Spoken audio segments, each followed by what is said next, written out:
Yo, what's up mga kaibigan? Nalina tayo magkwentuhan. Kanina ay opisyal ng pinauwi ng Germany si Luka Doncic at ang Slovenia sa 2025 Eurobasket matapos na makuha ang matinding comeback win sa score ng 99-91. Sa Eurobasket na ito ay may perfect 7-0 record na ang Germany sa paunguna ni Dennis Schröder at Franz Wagner.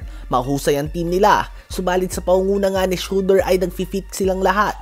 Ayon kay Dennis Schröder ay hindi niya mapapantayan si Dirk Nowitzki sa Germany dahil sa kulay ng kanyang kutis sa isang bansa na halos lahat ay puti.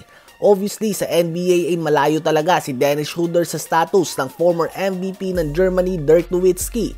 Subalit kung sa national team ang pag-uusapan ay posibleng lamang na siya dito o kaya naman malalamangan na niya ito.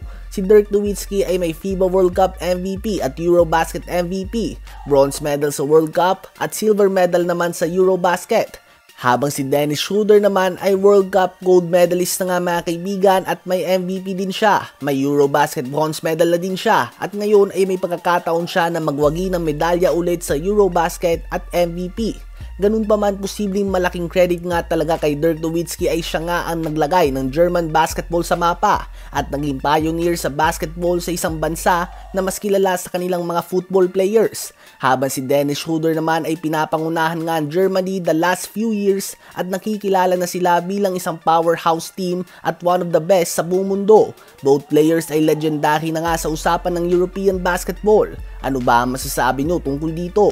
Habang mapunta naman tayo kay Luka Doncic, tulad nga ng nabanggit natin ay nalaglag na sila sa Eurobasket. Muntik na nga gumawa ng legendary run si Luka ngayon kung saan ang considered as the worst set of talent na meron ng kanilang national team ngayon ay muntik na nga niyang madala sa medal rounds at matalo ang gold medal favorites sa Germany. Ganun pa man ay nakambak nga sila sa third quarter nang maupo si Luka dahil sa quick 4 fouls.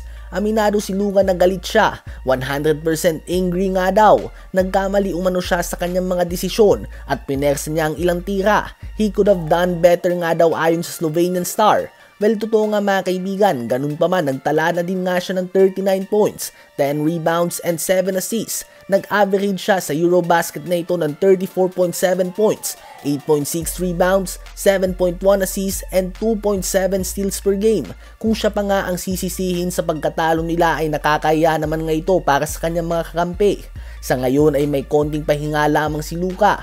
Probably more than 2 weeks pero less than 3 weeks bago ang NBA training camp. Sa Eurobasket na ito ay pinakita nga ni Luka na mas mabilis na siya at mas masipag na din siya sa depensa, dahilan kung bakit nasama siya sa botohan ng best defender sa buong tournament.